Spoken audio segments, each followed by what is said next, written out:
भगवान थोड़ा आगे निकल गए। सुदामा जी ने भी भगवान के अपने तो खाए चने, भगवान के भी साथ साथ खा लिए।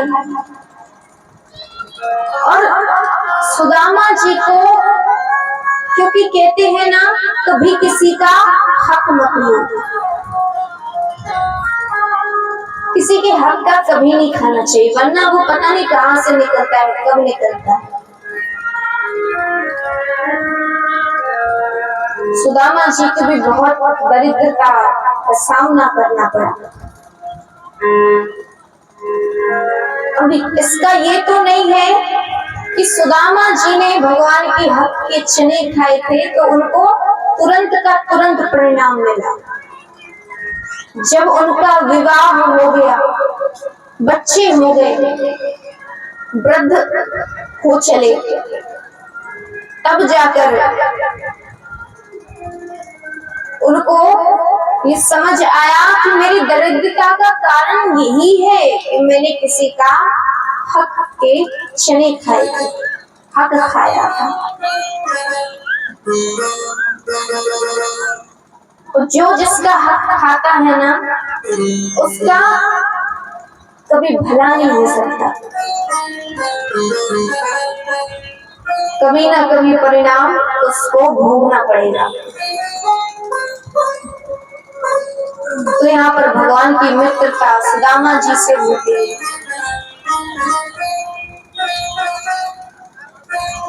सुदामा जी की पत्नी सुशीला, क्योंकि सुदामा जी को बहुत दरिद्रता देखनी पड़ी, उनके बच्चे भूखे प्यासे डले हुए, घर में खाने को अन्न का एक दाना न। मानो सुदामा जी की रोज एकादशी हो रही है। महीने में कितनी बार आती है एकादशी, बताइए? कितनों को पता है हाथों पर? कितनी? दो। कौन कौन रहता है व्रत?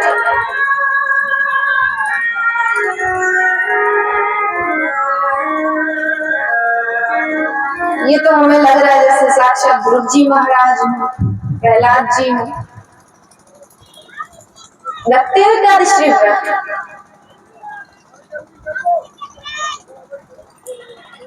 तो एकादशी का व्रत अब रोज हो सुदामा जी के यहाँ, क्योंकि अन्न का एक दाना नहीं।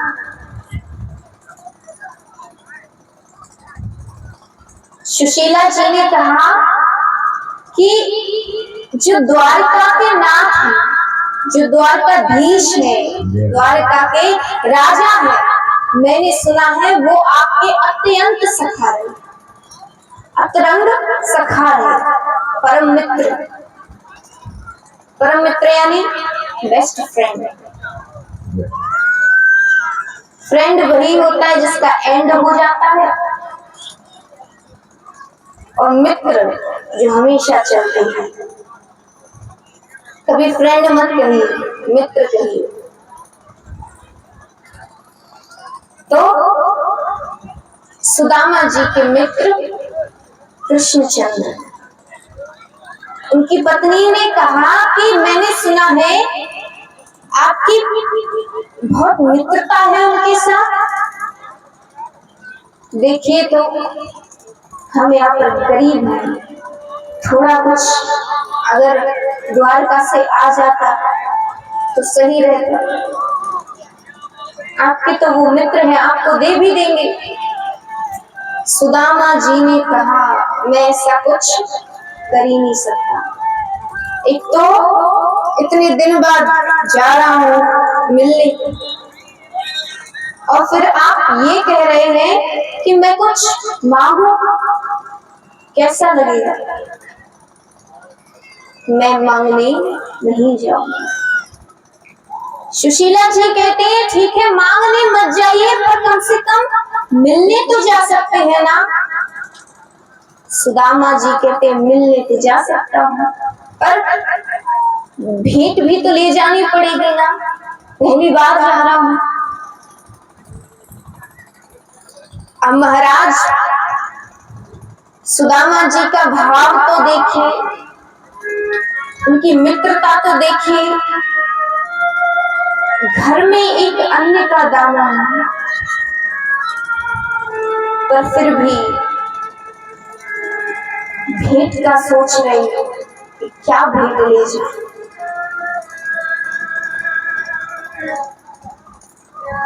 सुशीला माता कहती है, स्वामी आप एक कार्य कीजिए, आप चावल क्यों नहीं ले जाते। सुदामा जी ने कहा, सुशीला घर में अन्न का एक दाना नहीं है, कहां से मैं चावल लेकर आऊं।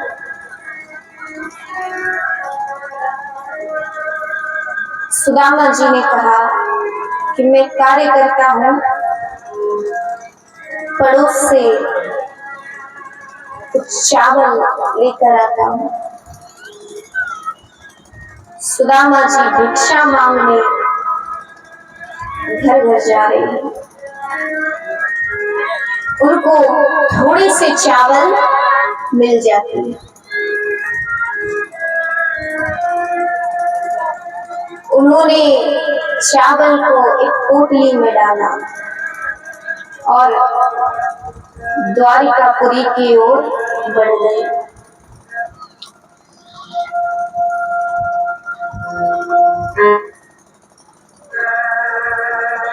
रास्ते में इतनी कठिनाइयां आ रही हैं, कभी कांटे चुभ जाते, कभी कुछ हो जाता, कभी कुछ हो जाता, पर फिर भी भगवान सहायता करते जा रहे हैं। सुदामा जी द्वारकापुरी पहुंचते हैं।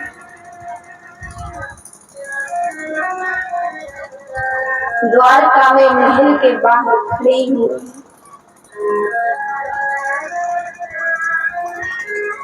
सुदामा जी की हालत ऐसी, फटी धोती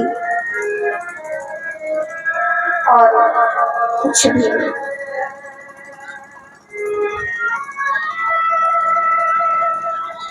पहुंचे और अंदर जाने ही लगते हैं, द्वारपाल रोक लेते हैं। द्वारपालों ने रोका, अरे कहाँ जा रहे हो। बोले मैं सुदामा हूँ, कृष्ण का मित्र, उनसे जाके कहो कि मैं आया हूँ। दौड़ते हुए आए।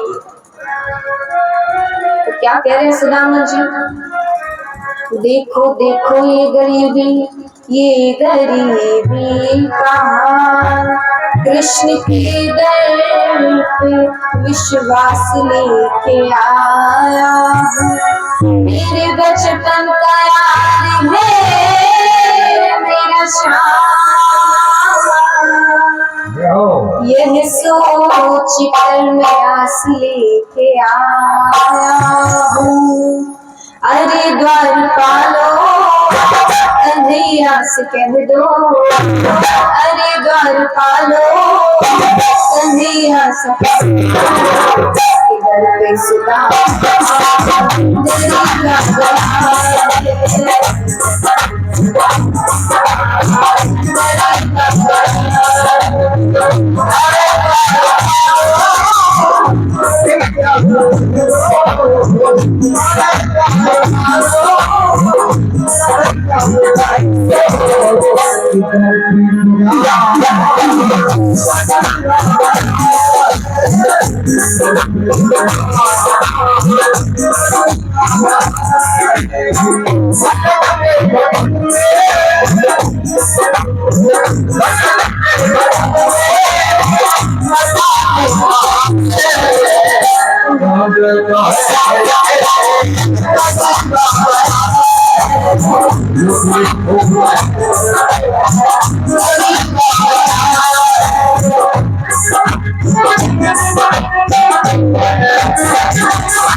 भगवान सुदामा जी को जैसे ही उन्होंने सुना कि सुदामा आए हैं, भगवान दौड़ते दौड़ते सुदामा जी के पास जाते हैं, उनको राजमहल के अंदर लेकर आते हैं और उनको एक आसन पर विराजमान करते हैं।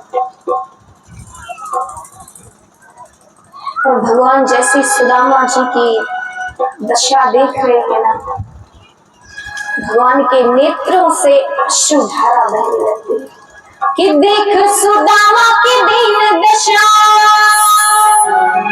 देख सुदामा की दीन दशा, करुणा करके करुणा निधि रोए, पानी पर रात को हाथ छुओ नहीं, नैन के जल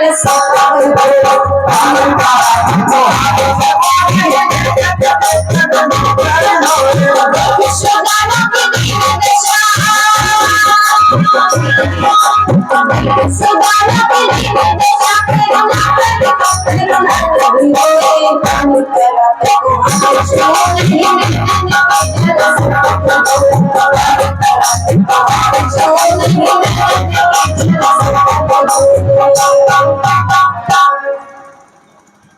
कि देख सुदामा की दीन दशा, करुणा करके करुणा निधि रोए, पानी परात को हाथ छुओ नहीं, नैनन के जल सो पवित्र।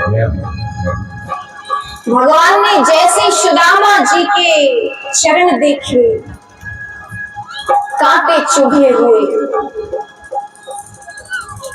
रक्त निकल रहा, सोई भगवान के आंखों से अश्रुधारा बहने लगती। तो लिखने वालों ने भी कहा है कि पानी परात को हाथ छो नहीं, नैनन के जल सो पग हुए, कि नैनों के जल से जो अश्रुधारा बह रही थी ना, उससे सुदामा जी के चरण पखारे। ऐसी मित्रता अगर होना तो मित्र बनना भी अच्छा लगे। आजकल तो चाहे जो रिश्ते देख लो, सब स्वार्थ है, कोई साथ देने वाला नहीं है।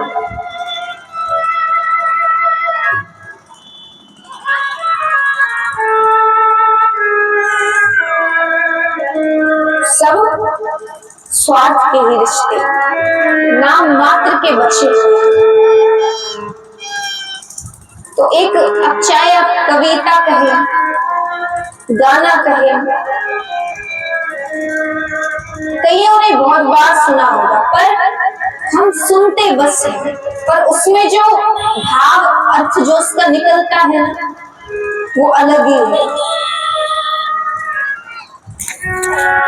लिखने वालों ने भी लिखा है कि कसमें वादे प्यार वफा सब बातें हैं, बातों का क्या, कि कसमें वादे प्यार वफा सब बातें हैं, बातों का क्या, कोई किसी का नहीं झूठे, कोई किसी का नहीं झूठे, नाते हैं नातों का क्या, कसमें वादे प्यार वफा सब बातें हैं, बातों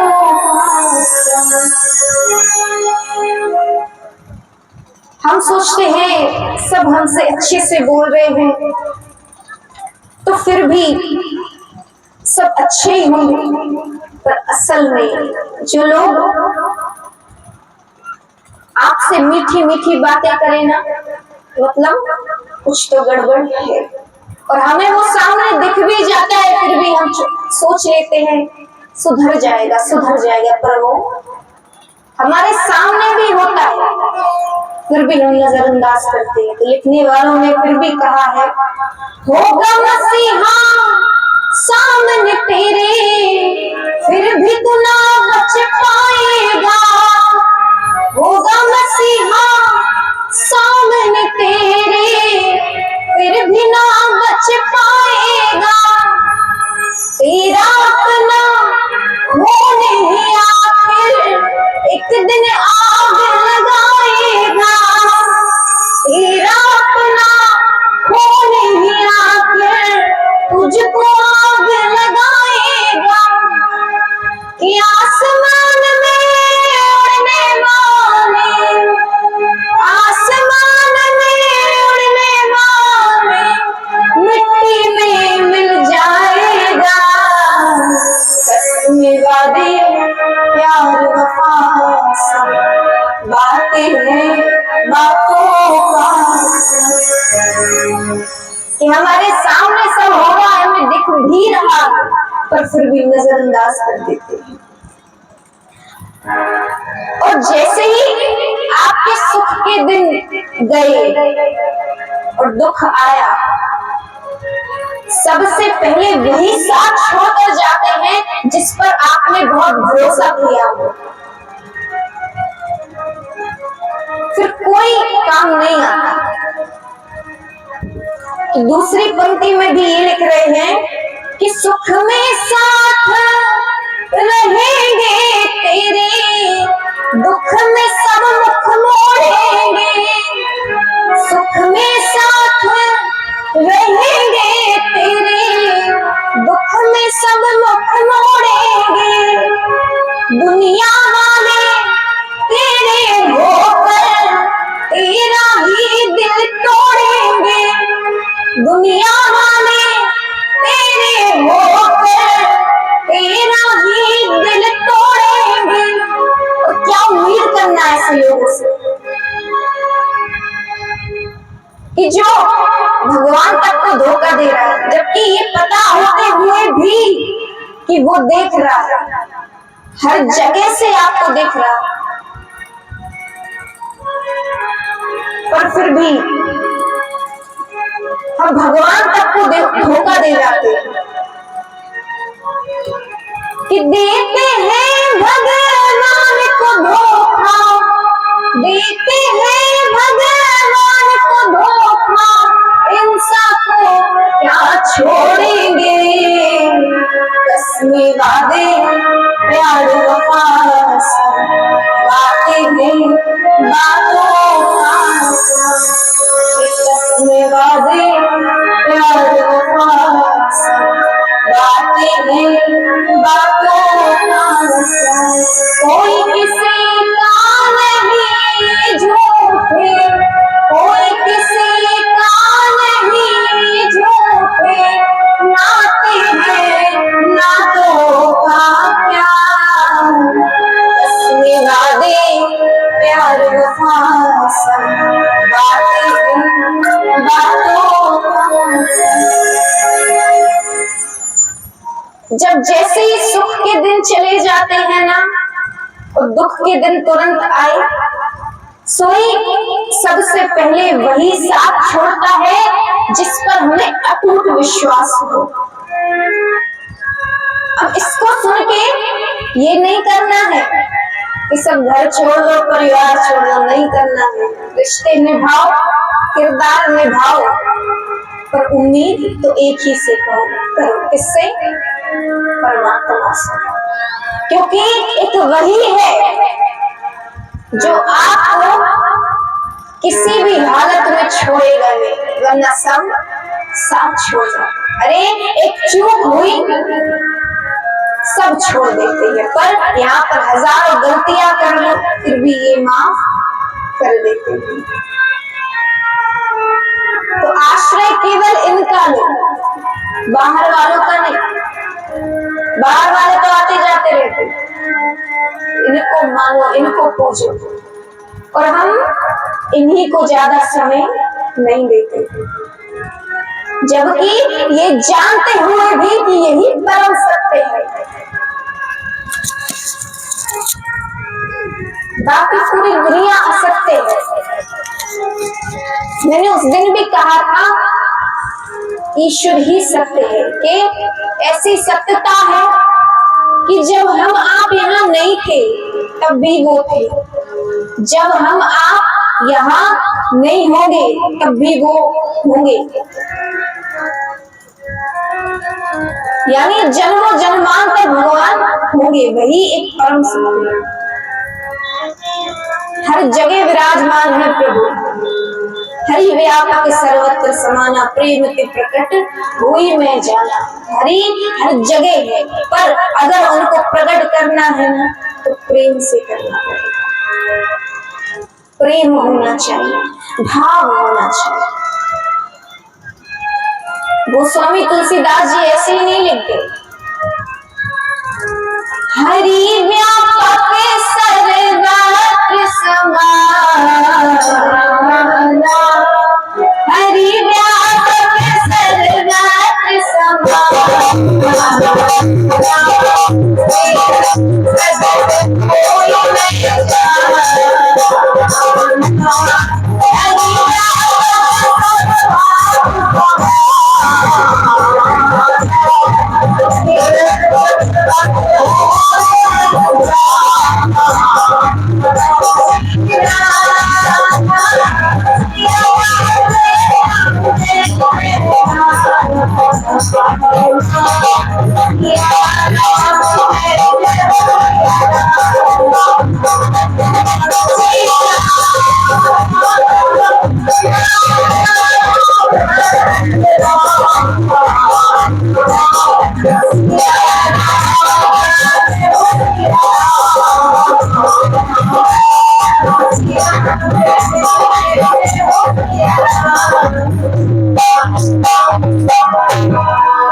हरि व्यापक सर्वत्र समाना, प्रेम ते प्रकट हुई में जाना। हर जगह हरि है, पर प्रेम से प्रकट करो तो ईश्वर क्यों नहीं आएगा, जरूर आएगा।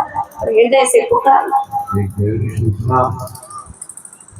यज्ञ जहाँ ये भोजन प्रसाद चल रहा है, सभी लोगों से हाथ जोड़कर प्रार्थना है कि आप लोगों ने जिन्होंने प्रसाद ग्रहण नहीं किया है, वो जाकर के वहाँ प्रसाद ग्रहण करें। कोई भी व्यक्ति, कोई भी माताएं बहनें, कोई भी बच्चा बिना प्रसाद के ना जाए। और जो भी कार्यकर्ता हमारी कमेटी के हैं, तो कृपया वहाँ पर तैनात रहें, क्योंकि जनता जनार्दन स्वरूप होती है और वो कोई भी व्यक्ति जो है भूखा नहीं जाए। बहुत बहुत धन्यवाद। अब यहाँ पर छोटी छोटी कथाएं आ रही हैं कि बाणासुर नामक एक असुर भगवान शंकर का बहुत बड़ा भक्त, वो दिन में 12-13 बार भगवान की पूजा करता है, 12-12 घंटे।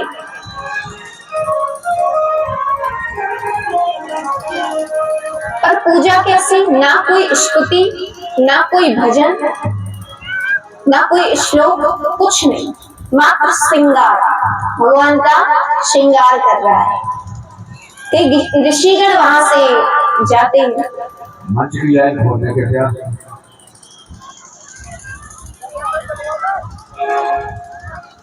तो कई ऋषिगण वहां से गुजर रहे हैं।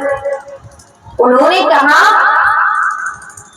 कि मैं इतने समय से तुम्हें देख रहा हूँ, ना तुम भगवान की कोई स्तुति करते हो, ना कोई भजन, ना कीर्तन, ना श्लोक, कुछ नहीं, केवल श्रृंगार। वो कहे मैं ठहरा असुर, मुझे ये सब कहां से आया? बोले ठीक है, हम आपको स्तुति देते हैं, इसको करने से भगवान शंकर और प्रसन्न होंगे और जल्दी दर्शन देंगे। बाणासुर कहे ठीक है।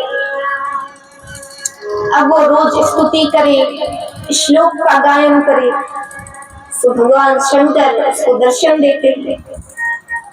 उसने कहा मुझे वरदान दीजिए कि मुझे 1000 हाथ लग जाए मेरे शरीर में। जैसे आप सबको ज्ञात है, हमारे भोले बाबा का जवाब क्या रहा होगा? तथास्तु। ऐसे ही इनको भोले कहा गया।